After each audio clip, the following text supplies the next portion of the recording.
Bonjour à tous.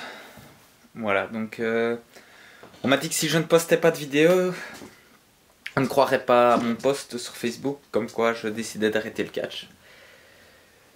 Donc voilà, je fais une vidéo un petit peu spéciale parce que voilà, je me trouve avec mon appareil photo au milieu de ma chambre, au milieu de ma pièce. Désolé pour le bordel si jamais vous voyez quoi que ce soit. Je tenais à faire cette vidéo ici et de cette manière-là parce que je voulais vous montrer à quel point le catch c'était vraiment une partie de ma vie et à quel point c'est dur pour moi d'arrêter pour la fin 2015. Donc voilà, je suis ici devant le poster de Supremacy 1.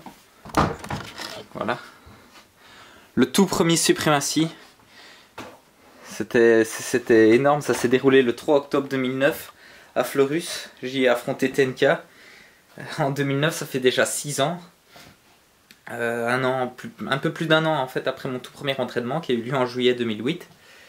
Je me souviens encore, j'ai découvert en fait la LMC par internet via TNK justement. Je cherchais un club de catch parce que je voulais vraiment apprendre ce sport qui me fascinait à cette époque-là à la télé.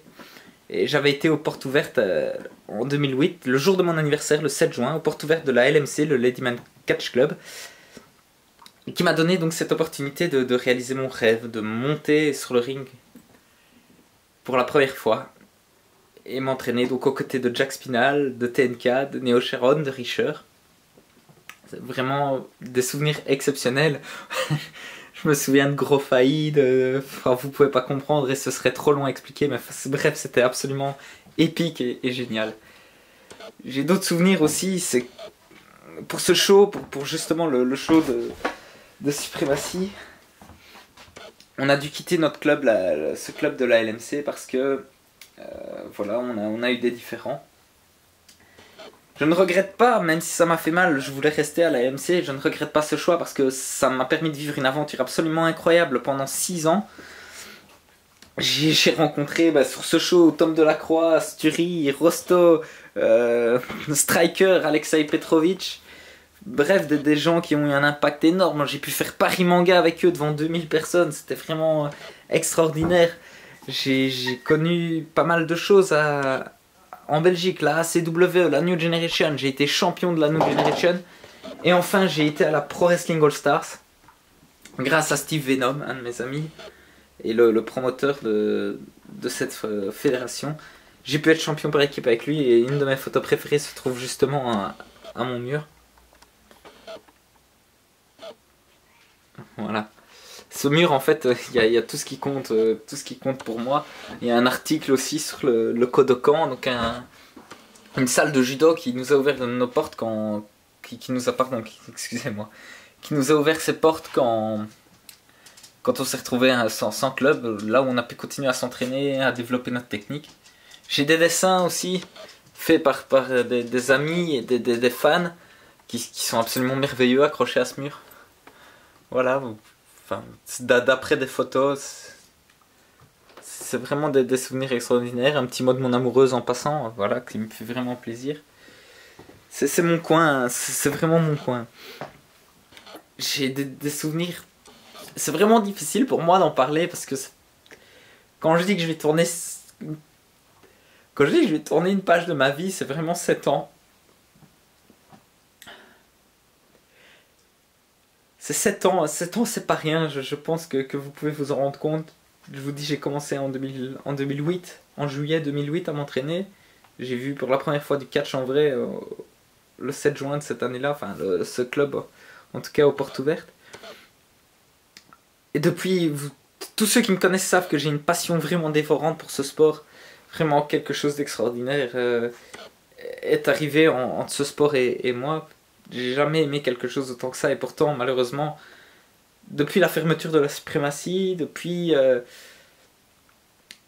pas mal de temps déjà, il y a certaines choses qui m'énervent, certaines mentalités et notamment la semaine dernière je m'occupe de petits jeunes donc et j'ai voulu leur faire un cours un peu théorique et leur expliquer un petit peu ce que j'avais appris durant ces 7 années de catch.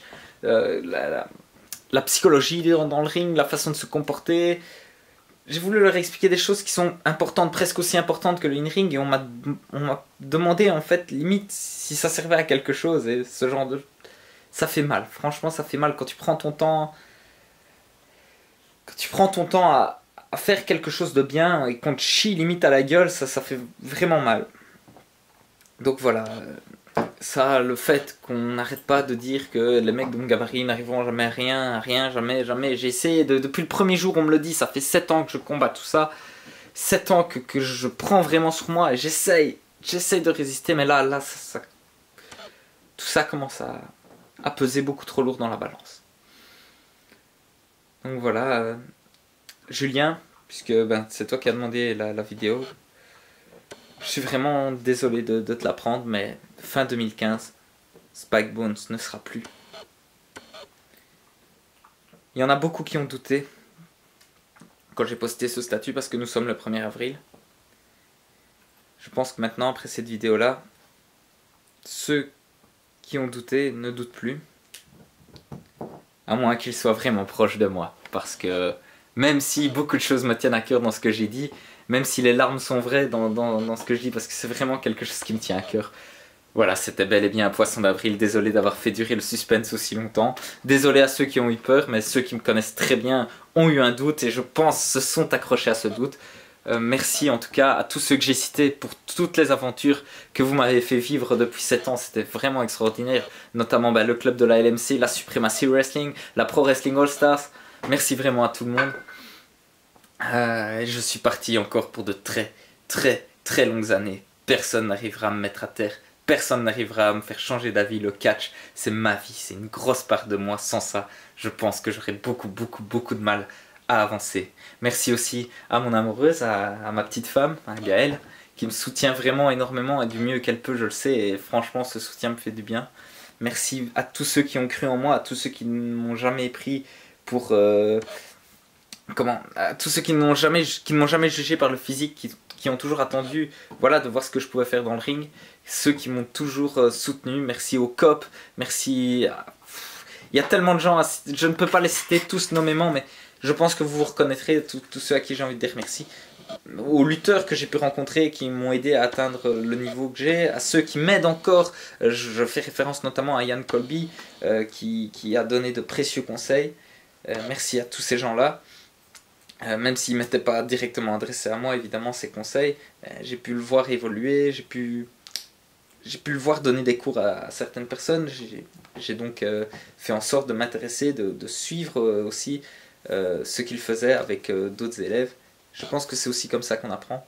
Enfin voilà, pour les autres, désolé de vous avoir fait paniquer. C'est un coup de Spike Bones quoi.